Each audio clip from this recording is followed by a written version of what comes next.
Hi, my dear students. Welcome to Mathstan. Today, we'll be continuing the further part of the same marathon.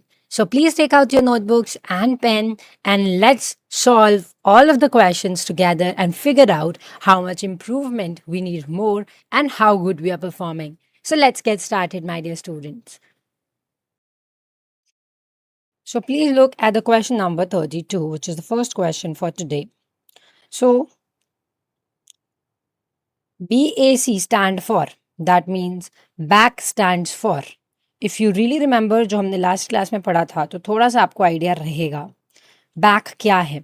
Back artificial chromosome है, back bacterial amplification clone है, या back binary artificial chromosome है, या biological artificial clone है। सो एक चीज़ तो बहुत ज़्यादा इम्पॉर्टेंट है that it is something related to bacterial. So my dear students, it is bacterial chromosomal change, that is the first one. All right, now let's have a look at the next question. TI plasmid किस में naturally present होता है? TI plasmid naturally किस में present होता है?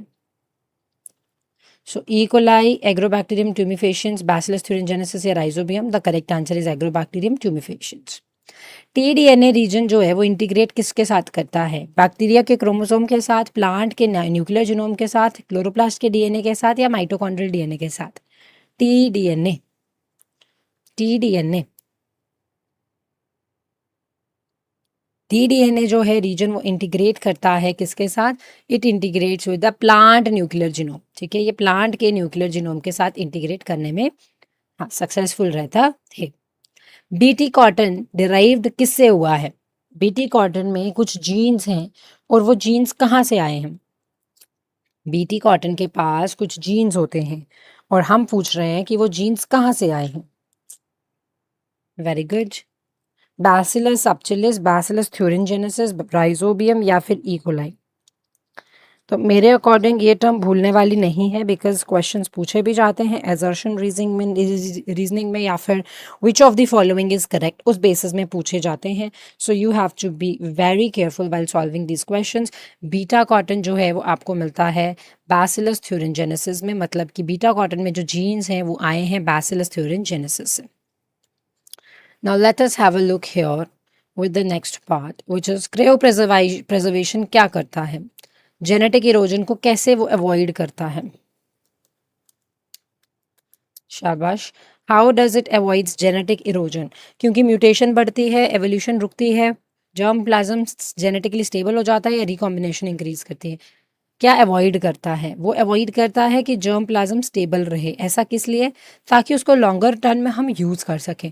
अगर आपने म्यूटेशन बढ़ा दी तो उसकी एक्टिविटीज़ इंक्रीज हुई हुई हैं तो वो तो रह ही नहीं पाएगा ज़्यादा देर, है ना, उसको प्रिजर्व नहीं कर पाओगे। आई मीन टू से एवोल्यूशन रुक जाएगी, नहीं ऐसा कुछ है नहीं। रिकॉम्बिनेशन बढ़ जाएगी, नहीं बढ़ भी नहीं सकती है। ना रोकनी है वैसे एवोल्यूशन को, ना स्टॉप करनी है। एवोल्यूशन का कॉन्सेप्ट ही नहीं आएगा इसमें। ओके अब इनमें से कौन सा जीन बैंक नहीं है? Seed bank, DNA bank, pollen bank, D compost bank. Largest seed storage facility जो है ग्लोबली कहाँ पर है? एनबीपीजीआर में है, सैवलबार्ड ग्लोबल सीड वॉल्ट में है, या फिर आपका आईआरआरआई में है, या फिर आपका CIMMYT में है? My dear students, be very careful with these questions. The largest The largest seed storage facility globally is NBPGR or Savalbard Global Seed Vault or IRRI or CIMMYT. Now you should know the full forms of all of these. When I'm talking about NGBR, okay, this is India's National Gene Bank for Plant Genetic Resource. ठीक है, but ये India की है, it is of India. Savalbard Global Seed Vault appears to be the simpler and the nicer answer. Why? Because this is the global backup, okay, facility for seed collections. IRRI जो है वो maintain करता है major rice bank को, तो ये rice का bank है। CMMIYT जो हम पढ़ते हैं ये मेज़ का है। तो आपको लार्जेस्ट सीड स्टोरेज फैसिलिटी अगर देखनी है तो वो सैविल पहाड़ है, global seed vault. Nano biotechnology mainly क्या इंटीग्रेट करती है? नैनो टेक्नोलॉजी और बायोलॉजी, इकोलॉजी और जेनेटिक्स, फिजिक्स और जोलॉजी सिर्फ, या एग्रीकल्चर और economics? Be very careful with all of these questions, my dear students.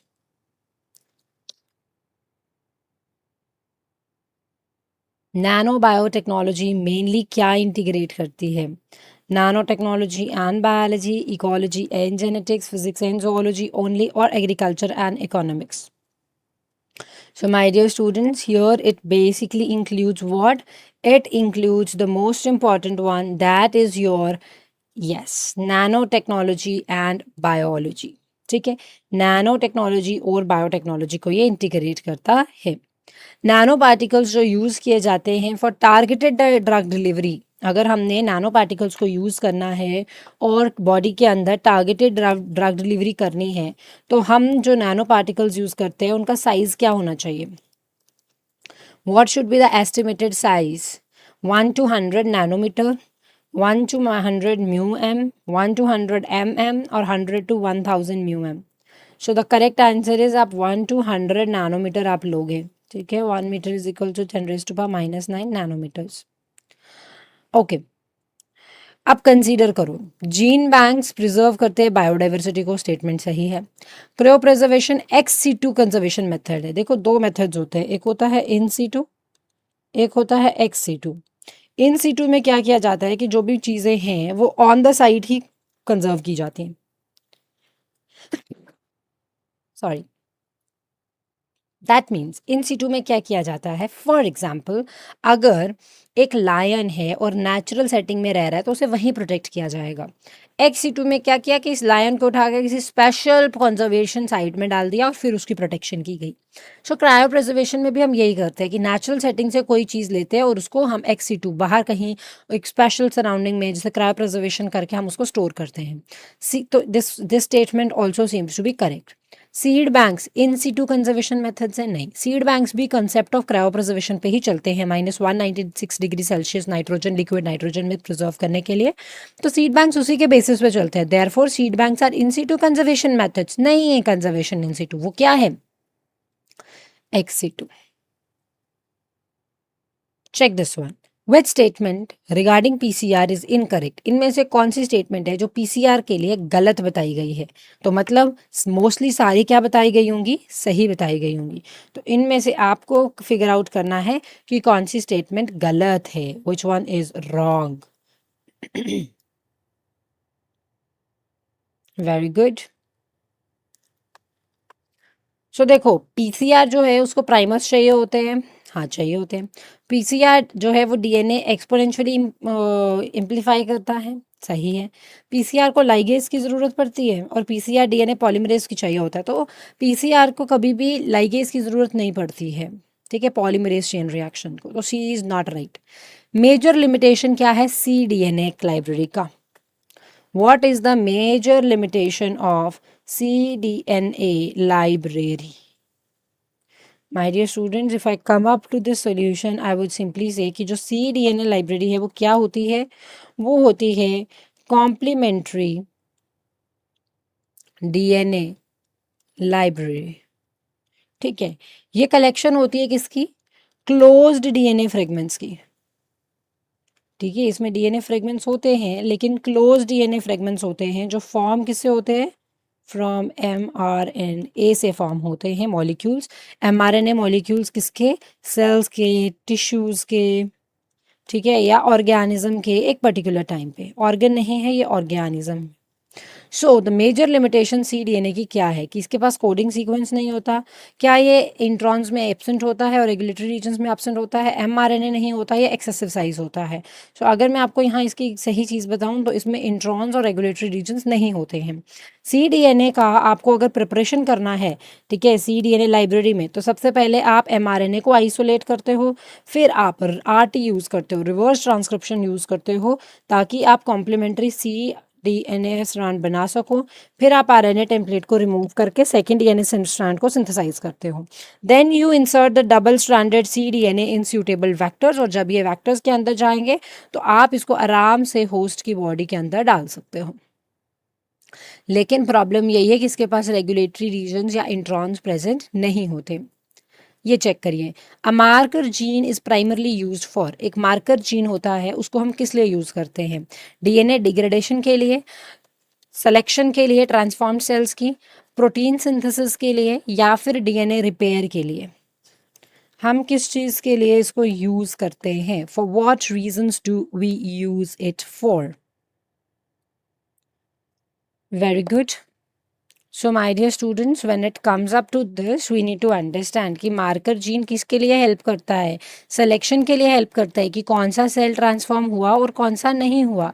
जैसे कि मार्कर जीन्स में आपका एम्पिसिलिन, टेट्रासाइक्लिन, ठीक है, ये क्या है? मार्कर जीन्स होते हैं।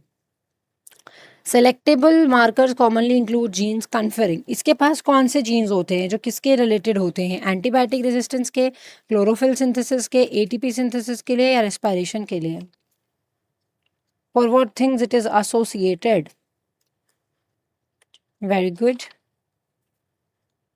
Tell me my dear students, antibiotic resistance के लिए हेल्प करेगा, क्लोरोफिल सिंथेसिस के लिए करेगा, एटीपी सिंथेसिस के लिए करेगा, या फिर रेस्पिरेशन के लिए करेगा?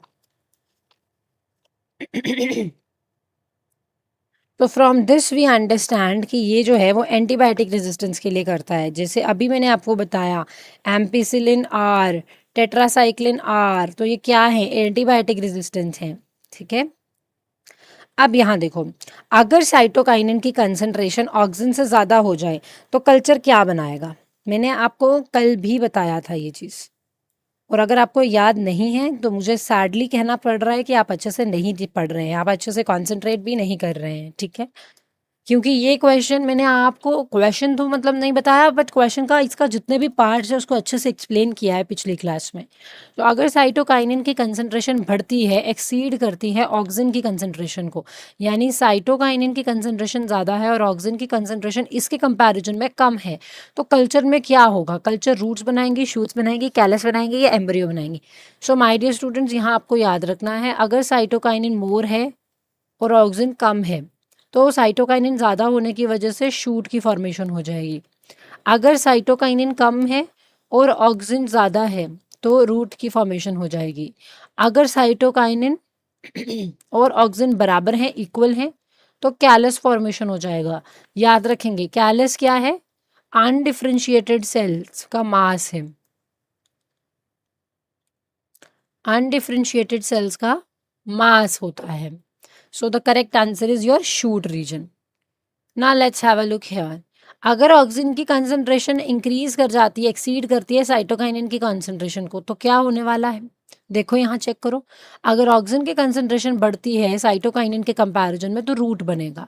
तो correct answer will be your root formation. चलो ये देखो, एक साइंटिस्ट है जो चाहते हैं कि एक इंडेंजर्ड प्लांट का जर्म प्लाज्म है उसको मैं सेंचुरीज तक स्टोर करके रखूं, ताकि जब मेरे पास अच्छी से अच्छी टेक्नोलॉजी हो, I can utilise it, I can use the best method, and then I can help that the species to not get endangered, या फिर मतलब कंजर्व करने में हेल्प करे।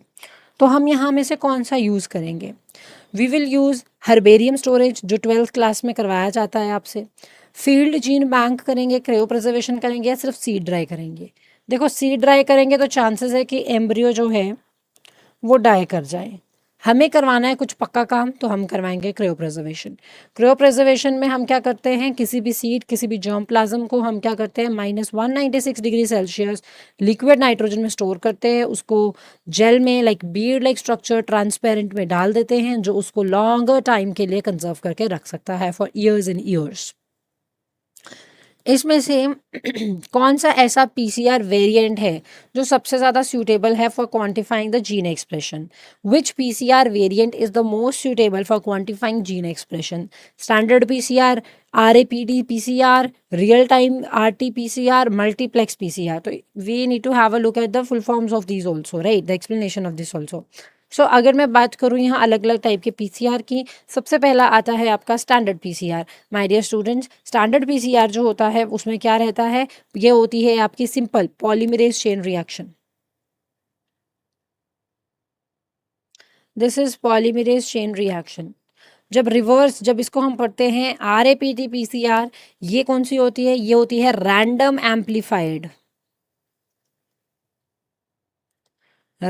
Amplified polymorphic DNA PCR.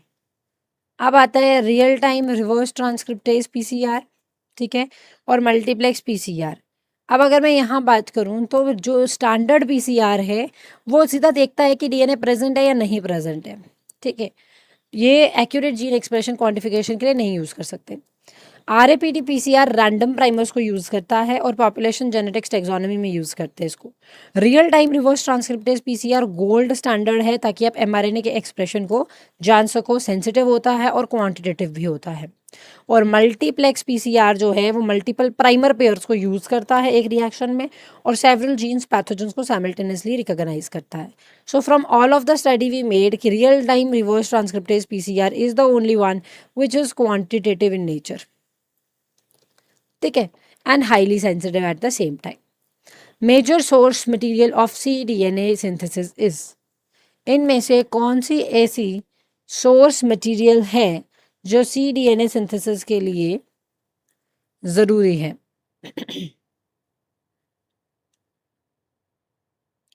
Very good, शाबाश। So herein if I say, the correct answer, yes, the correct answer for this one goes to be your mRNA. Major source material जो है DNA की synthesis का वो है mRNA, messenger RNA. ये देखो, biological control जो है किसका, क्रॉप पेस्ट का, वो कॉमनली क्या यूज करते हैं? Which of the following do they use for all of this? Bacillus thuringiensis use करते हैं, यूरिया, डीडीटी या फिर super phosphate? What do they actually use for the same?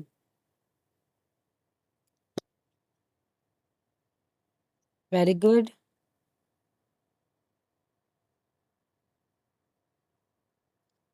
Very good, my dear students.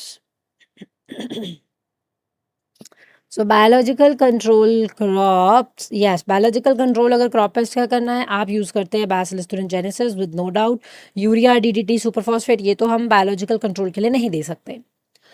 Trichoderma mainly कैसे use किया जाता है? Bio fertiliser की तरह, बायोपेस्टिसाइड की तरह, हर्बिसाइड की तरह या इंसेक्ट ग्रोथ रेगुलेटर की तरह?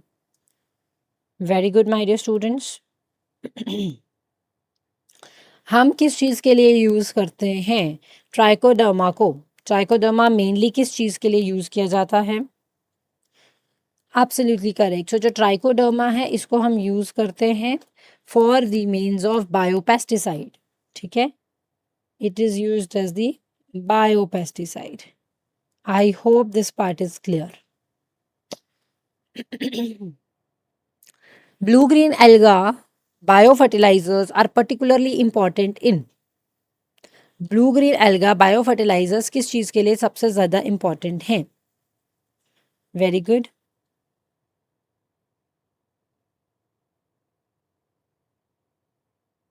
सो ब्लू ग्रीन एल्गे बायोफर्टिलाइजर्स जो होते हैं that are particularly important in wheat fields, rice field, cotton field या sugar cane field. So this is really very important for the rice fields. Blue green अलगे bio fertilisers को हम किस में use करते हैं? पर्टिकुलरली राइस फील्ड्स में हम इसको यूज़ करते हैं। Now let's have a look here with the next one. That is, my dear students, Frankia forms a symbiosis with. Frankia किसके साथ सिम्बायोसिस बनाता है? Very good.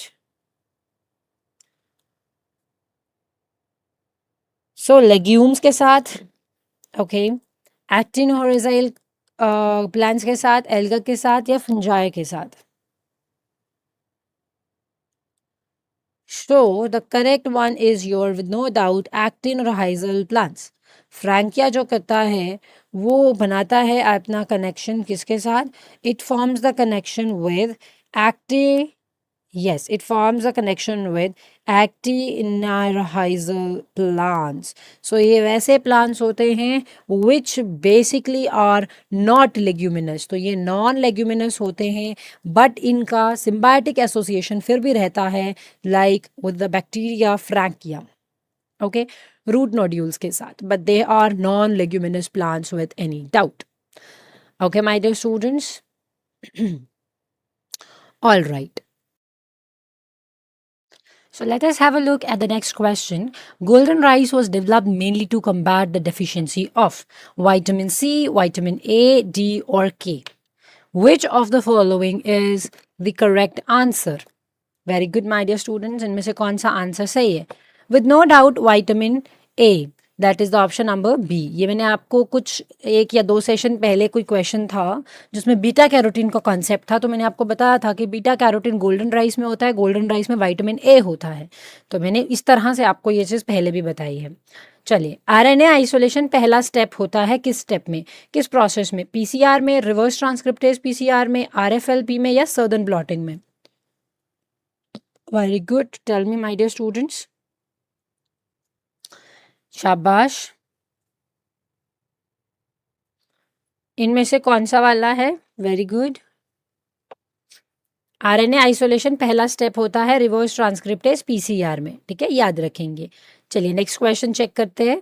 कौन सी टेक्निक है जो सबसे ज़्यादा यूजफुल है अगर आपको पैथोजन फ्री बनाना की प्रोडक्शन प्रोपगेशन करनी है? ये बहुत इंपॉर्टेंट है. अगर मुझे बनाना की प्रोपगेशन करनी है तो कौन सा यूज़ करूँगी?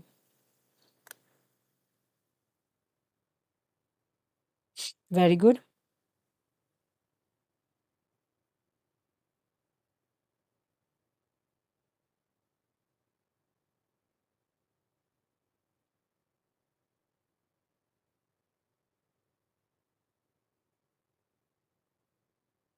So the correct answer, my dear students, is yes. The correct answer goes up to your. कौन सी टेक्निक सबसे अच्छी है? Meristem culture. ठीक है, क्योंकि बहुत सारे ऐसे फंजाई होते हैं या डिजीजेज होते हैं जो हो सकती है, लेकिन मेरिस्टम कल्चर जो है, यस, इतना अच्छा मेथड है meristem culture. So the next one is the process of fusing two protoplasts is called.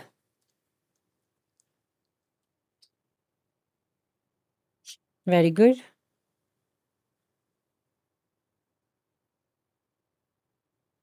Shabash, tell me.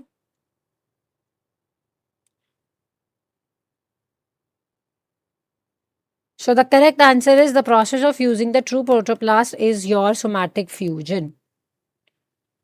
Yes, it is somatic fusion, my dear students. Check the next one. The principal nitrogen fixing symbiont कौन सा है legumes में? Legumes में, non legumes में नहीं.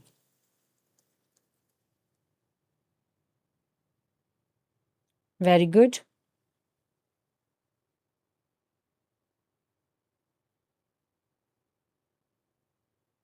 Very good. The principal nitrogen fixing symbiont in legume is Astrobacter, Rhizobium, Frankia या Nostoc. Correct answer is rhizobium. ठीक है, नॉन लेग्यूम्स में फ्रैंकिया लगता है, ऐसे है rhizobium. A transgenic plant is one that the transgenic plant is one that contains foreign DNA introduced artificially, is polyplied, is tissue cultured, has undergone mutation breeding. Which is the correct answer? Very good, my dear students.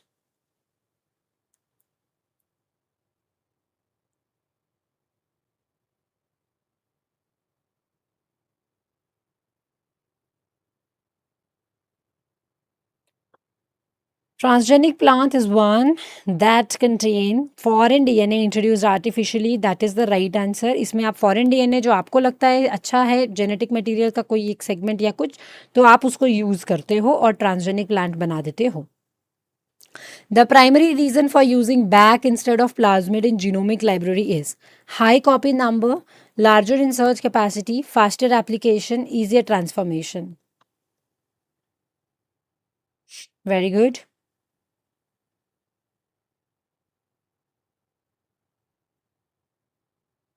Very good, my dear students.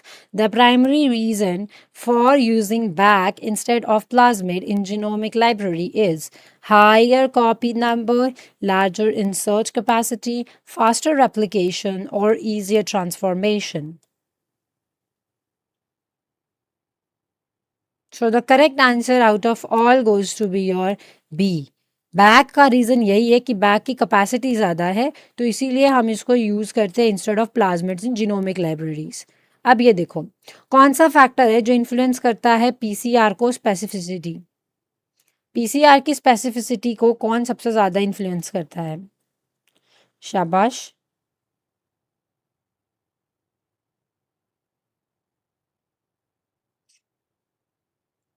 So the correct answer is, my dear students, absolutely right. That is magnesium concentration and primary design. तभी आप देखते हो जो muscle contraction जिनमें ज़्यादा होती है, like the people जो ज़्यादा जिम करेंगे या फिर जिनका फिजिकल एक्टिविटी ज़्यादा होती है, तो उनको बोलते हैं बनाना लो, बिकॉज वो बनाना जो है उसमें मैग्नीशियम है। चलो, a gene bank designed for vegetatively propagated crops is best maintained as seed bank, cryo bank या इन विट्रो रिपोजिटरी, हर्बेरियम या field survey?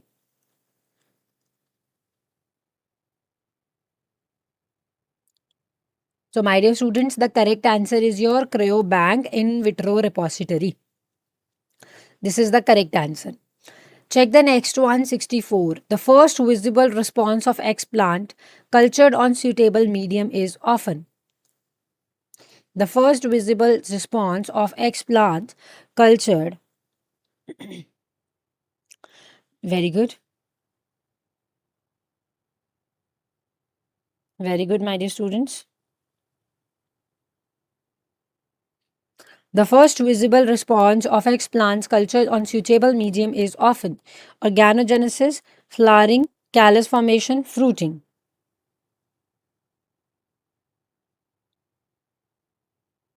So the correct answer is your callus formation.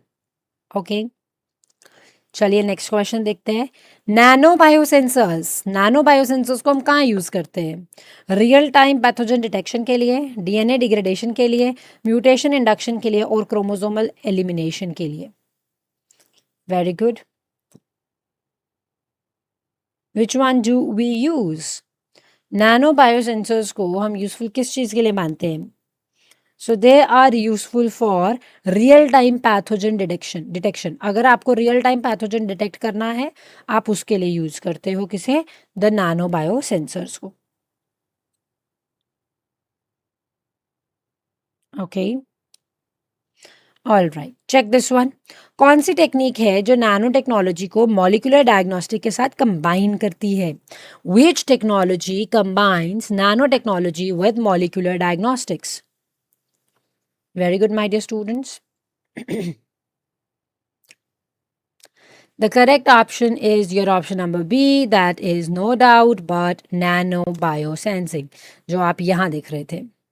अच्छा, क्रायोप्रिजर्वेटिव agent बताओ, वो क्या prevent करता है? वो prevent करता है कि डीएनए की सिंथेसिस ना हो, प्रिवेंट करता है आइस क्रिस्टल्स की डैमेज ना हो, रेस्पिरेशन या फिर cell division? Very good, very good my dear students, tell me. Cryopreservative agent जो है वो प्रिवेंट करता है कि आइस क्रिस्टल का डैमेज ना हो, क्योंकि वो क्रिस्टल फॉर्म में होते हैं। तो जब आप क्रायो प्रोटेक्टेंट डालते हो तो वो प्रिवेंट करता है कि कहीं, यस, कि कहीं क्या ना हो जाए, आइस क्रिस्टल डैमेज ना हो जाए। Most important pre requisite for successful tissue culture. आपको इनमें से किस चीज़ का ध्यान रखना है अगर आप चाहते हो कि आपका टिश्यू कल्चर सक्सेसफुल हो? प्री रिक्विसाइट इसके लिए क्या है? स्टेरिलिटी है, लाइट इंटेंसिटी है, हाई टेम्परेचर है या फिर पॉलिनेशन है? Very good, very good my dear students.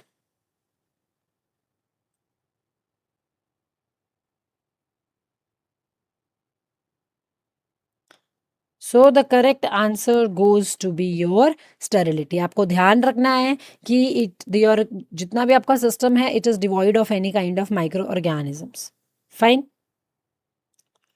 Okay, check this one. A gene library prepared for liver mRNA will represent. अगर एक जीन लाइब्रेरी है और वो लीवर mRNA से बनी है तो क्या रिप्रेजेंट करेगी? सारे जीन्स पूरे जीनोम के, सिर्फ जीन्स एक्सप्रेस जो लीवर सेल में हुए हैं, सिर्फ माइटोकॉन्ड्रियल जीन्स, या फिर ओनली rRNA के जीन्स होंगे उसमें? शाबाश,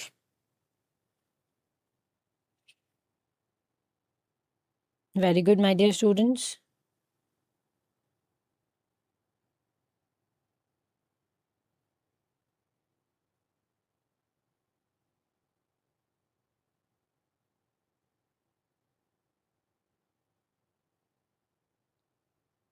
So the correct answer goes to be your B. Only genes जो लिवर सेल्स में एक्सप्रेस होते हैं उसमें तो वही आएंगे, सारे तो आएंगे नहीं। ठीक है, कोई बोन मैरो थोड़ी है। Okay, which statement best distinguishes between RT-PCR from conventional PCR? ये क्वेश्चन किसी का गलत नहीं होना चाहिए because I told you RT-PCR जो है वो एम्पलीफाई करता है प्रोटीन्स को। RT-PCR बिगिन करता है विद RNA एंड जनरेट करता है cDNA before amplification. RT-PCR does not require polymerase or reverse transcriptase PCR is performed only in plants. Very good, my dear students.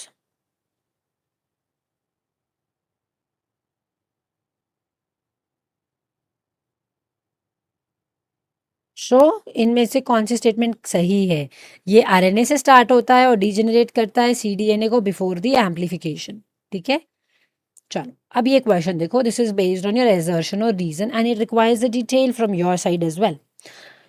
RAPD markers जो हैं वो dominant markers हैं and therefore cannot distinguish homozygous dominant from heterozygous individuals. Reason: RAPD markers are based on amplification using arbitrary primers under low stringency PCR conditions.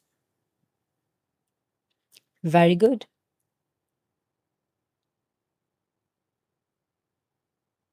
Very good, my dear students. Which one you think will be the correct one?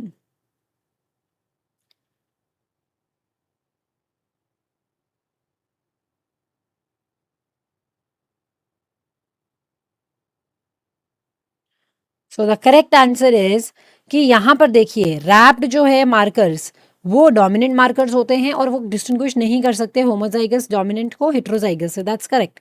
Wrapped markers amplification के base पे हैं using arbitrary primers under लो stringency, नहीं। सो are is not right. इनमें से कौन सा molecular marker है जो को डोमिनेंट फीचर्स को एग्जिबिट करता है? शाबाश,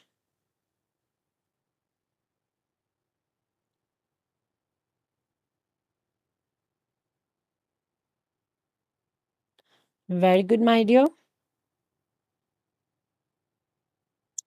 So when it talks about the molecular markers are codominant, so we need to take care of one factor, one thing, that is SSR, SNP, RAPD, AFLP. So हमारे पास यहाँ पर correct answer आता है A, which is 1 and 2 only. Basically यहाँ पर SSR और SNP हैं दो चीज़ें जो कि कोडोमिनेंट है, कीपिंग अदर थिंग्स असाइड।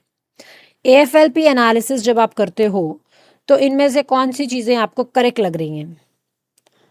हाँ, जब भी हम बात करते हैं ALFP की एनालिसिस की, तो उसमें कौन सी चीज़ें आपको सही लग रही हैं? Restriction digestion is followed by adapter ligation, selective PCR amplification is performed, radioactive probes are mandatory, genomic sequence information is not essential. My dear students, जब भी बात होती है AFLP एनालिसिस की, so we are basically here discussing और talking about one of the important thing which is about your amplified fragment length polymorphism. yes, तो इसमें अगर आप करेक्ट आंसर देखें तो you would find out to be the A1, 2 and 4 because radioactive probe mandatory नहीं होते इसमें। बाकी रेस्ट्रिक्शन डाइजेशन जो होती है, उसके बाद अडैप्टर लाइगेशन होती है, उसके बाद सेलेक्टिव PCR एम्पलीफिकेशन होती ही होती है, that's very important, and genomic sequence information जो है वो एसेंशियल नहीं होती। तो उसी तरह से रेडियो एक्टिव प्रोब्स भी ज़रूरी नहीं होते। ये चेक करिए। अच्छा, माइक्रो सैटेलाइट्स जो है वो एग्जिबिट करती हैं, अब ठीक है, माइक्रो सैटेलाइट्स एग्जिबिट करती हैं हायर पॉलीमराइजेशन एसएनपी मार्कर्स में, और माइक्रो सैटेलाइट्स का म्यूटेशन रेट जो है ज़्यादा होता है क्योंकि रेप्लिकेशन स्लिपेज होने के चांसेस भी बहुत ज़्यादा होते हैं. What do you find it as correct और not? Very good.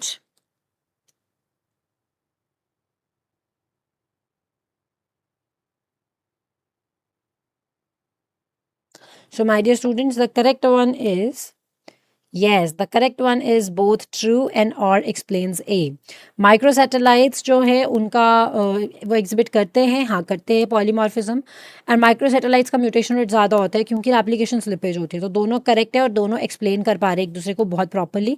In statements में आप बिकॉज लगाकर देखो, अगर आगे वाला लिंक हो रहा है तो आप बोलते हो हाँ एक्सप्लेन कर रहा है, ट्रूली एक्सप्लेन कर रहा है. अच्छा, कौन सा मार्कर सिस्टम है जो डिटेक्ट करता है variation at a single nucleotide position? Which marker system detects variation at a single nucleotide position? RFLD, LP, RAPD, SNP or ISSR? So all of these are the marker systems जो कि single nucleotide position को detect कर सकते हैं. My dear students, अगर मैं बात करूँ RLFP की, this is very clear, ये है आपका restriction fragment length polymorphism.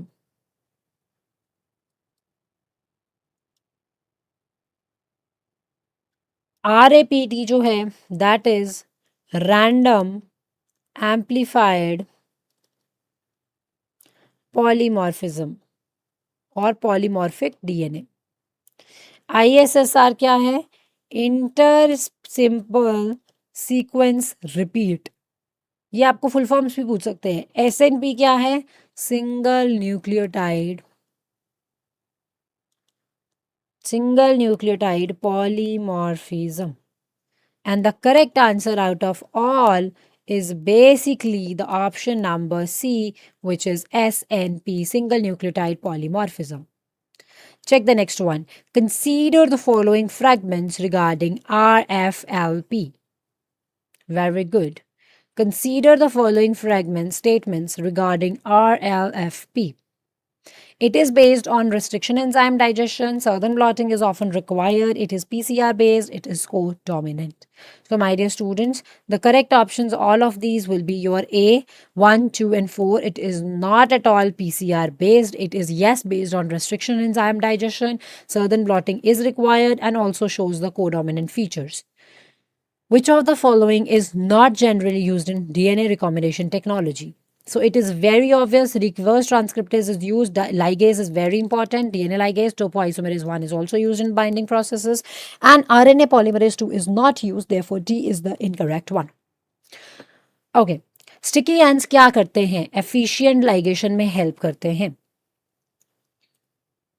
Sticky ends किस में help करते हैं, my dear students? Sticky ends facilitate करते हैं efficient ligation को. तो सही है. It's true. Complementary base pairing increase करती है transient association of DNA fragment. That is also true. लेकिन अब आपको देखना है क्या यहाँ बिकॉज लगाकर मैं कनेक्ट करूँ तो बनता है कनेक्शन. स्टिकी एंड्स फैसिलिटेट करते हैं एफिशिएंट लाइगेशन को क्योंकि कॉम्प्लीमेंट्री बेस पेयरिंग जो है वो ट्रांजिएंट एसोसिएशन को, किसकी ट्रांजिएंट एसोसिएशन को? डीएनए की एसोसिएशन को, डीएनए फ्रेगमेंट्स की ट्रांजिएंट एसोसिएशन को फेवर करती है, इंक्रीज करती है. So my dear students, the correct answer goes to be A, both are correct. कौन सा क्लोनिंग वेक्टर है जिसमें सबसे ज्यादा लार्जेस्ट इंसर्ट की कैपेसिटी है? प्लाज्मिड, लैम्डाफेज, बैग या YAC? Very good everyone. I need the correct answer of this one. Which of the following is the one which is having your largest insert capacity? That is D, that is yak. Yak सबसे ज़्यादा insert capacity लेके बैठता है. अब increasing order of insert size के basis पे आपको इसका फॉर्म लगाना है. बताओ. BAC, plasmid, cosmid, यैक.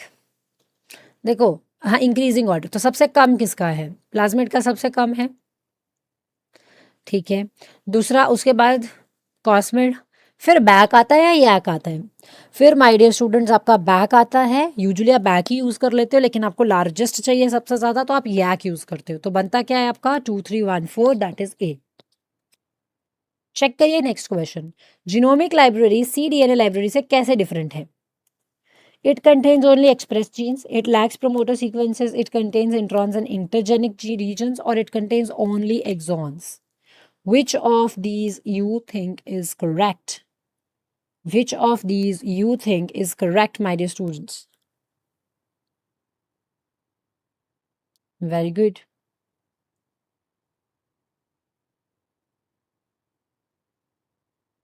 So, my dear students, here comes up with, okay, it actually is that it contains the introns and intergenic regions. It contains introns and intergenic regions. It contains introns and intergenic regions. Check this one. We have an assertion reasoning question wherein it's mentioned as assertion cDNA libraries are useful for expressing the eukaryotic bacteria, eukaryotic proteins in bacteria. Reason bacteria cannot efficiently remove the introns from pre mRNA. Very good.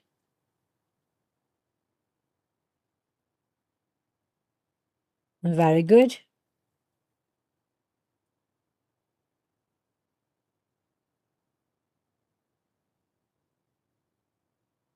Very good, my dear students. देखो, for this one, if I say yes, both are true and R explains the A very well. cDNA libraries useful होते हैं express करने के लिए eukaryotic proteins को bacterias में। Reason ये रहता है कि बैक्टीरिया जो है एफिशिएंटली रिमूव नहीं कर पाता इंट्रॉन्स को प्री एमआरएनए से। तो दोनों स्टेटमेंट्स करेक्ट है एंड एक्सप्लेन भी वेल करती हैं। So both of the statements are true and are explains a very well. कौन सा वेक्टर है जो कि कॉस साइट को इंक्लूड करता है of lambda phage? Very good my dear students.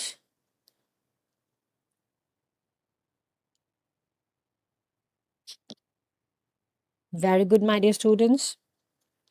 कौन सा वेक्टर है जिसमें कॉस साइट होती है? कॉस साइट तो होती ही कॉस्मिड के पास है ना? सो कौन सा वेक्टर है जो कॉस साइट होती है जिसके पास लैम्डा फेज की? कॉस्मिड। कौन सी कैरेक्टरिस्टिक्स है बैक वेक्टर्स की? ये एफ फैक्टर प्लाज्मिड से मिलता है, ये स्टेबल बहुत ज़्यादा होता है, या फिर ये कैरी करता है इंसर्ट्स को up to around 300 kb। Widely use होता है जीनोम सीक्वेंसिंग प्रोजेक्ट्स में। Very good.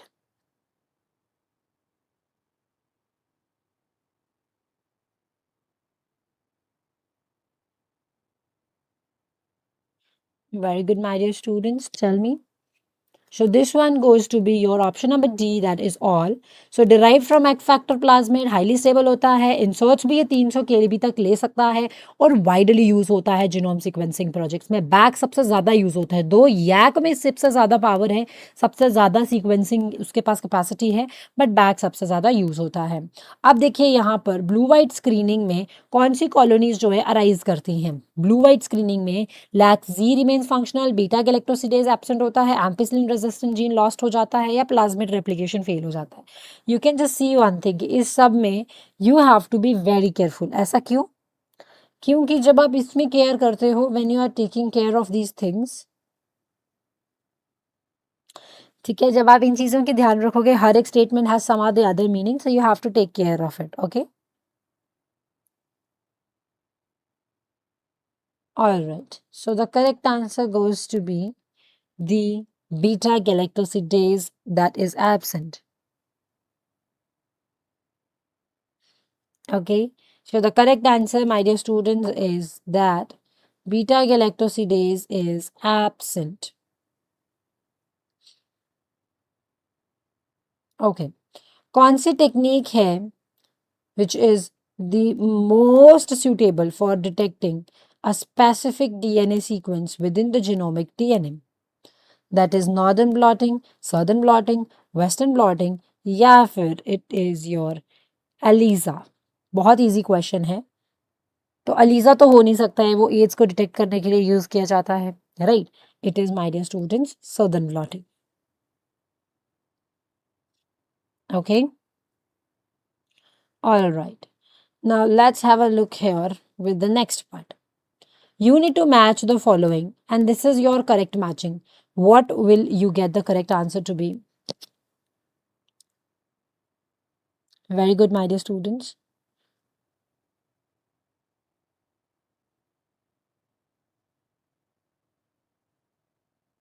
So when it comes to this one, I need to tell you that southern blotting जो है वो किसके लिए यूज करते हैं, डिटेक्ट क्या करेगा? southern blotting डिटेक्ट करता है आपका डीएनए को, नॉर्दर्न ब्लॉटिंग डिटेक्ट करता है आपके आरएनए को, और वेस्टर्न करता है प्रोटीन को। माय डियर स्टूडेंट्स, ये दिखने में बहुत ईजी है, जब ये पेपर में आता है ना तब आपको लगता है कि ओहो ये हमने पढ़ा क्यों नहीं। So I am saying you, ideally इसको इस तरह से याद कर लो कि जो आपका सदर्न ब्लॉट है वो रिस्पॉन्सिबल है डीएनए को डिटेक्ट करने के लिए, नॉर्दर्न ब्लॉट जो होता है वो आरएनए के लिए होता है, वेस्टर्न ब्लॉट जो होता है वो प्रोटीन के लिए होता है। It is literally very important to take care of all of these things and I am telling you it's important. Next देखिए, रियल टाइम पीसीआर जो है वो क्या कर सकता है? रियल टाइम पीसीआर क्वांटिफाई कर सकता है न्यूक्लिक एसिड्स को और मॉलिक्यूल्स को। रीज़न क्या है कि एम्पलीफिकेशन जो है वो मॉनिटर होती है during each cycle using the fluorescence. So my dear student, अगर आप बिकॉज लगा के कनेक्ट करने की कोशिश करेंगे, you would find that yes it is correctly explaining it well. बहुत अच्छे से ये एक्सप्लेन कर पा रहा है। Okay, so the correct answer is your option number A, wherein both true and R. Yes, both true are true. A and R are true, and R explains A really very well. So, my dear students, for now we'll keep this much, and we'll be continuing the next part in the next class. Make it very sure you revise things really very well, and so that we can do the next part coming up. Till then, take care. Have a good day, my dear students. Bye bye.